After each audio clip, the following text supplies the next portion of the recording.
Bax bu Çin avtomobillərində bax burada yazır ki, minimum 92 aktan yanacaq istifadə edə bilərsiniz. Minimum aktan və daha yüksək. Yəni ən azı 92. Bizdə də 92-də 92-dən çox istifadə edirlər, amma ki 92-dən yuxarı yazır. Yüksək yazırsa demək nə?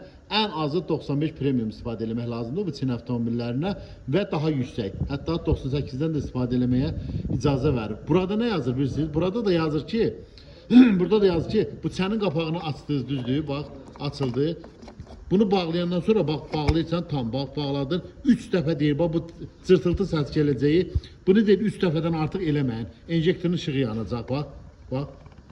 1, 2, 3. Artıq bunu bundan artıq çıkıldatmaq olmaz. Yedemələrdə nə olur, bilirsiniz? Yedemələrdə bir daha belə bağlı ver, bax. Aha, belə eləyir. Müəllim sür. Yəni, müəllim sürlə deyil. Təlimatları oxumaq lazımdır. Hər bir avtomobilin, yeni nəsil avtomobillərin incə məqamları var. Mütləq ki, ona diqqət elə. Bu da yedemədən çıxandan sonra enjektorun işığı başlayır yanmağa. Qayıdıb deyir ki, nə oldu və sizin yanacaq niyə belə oldu?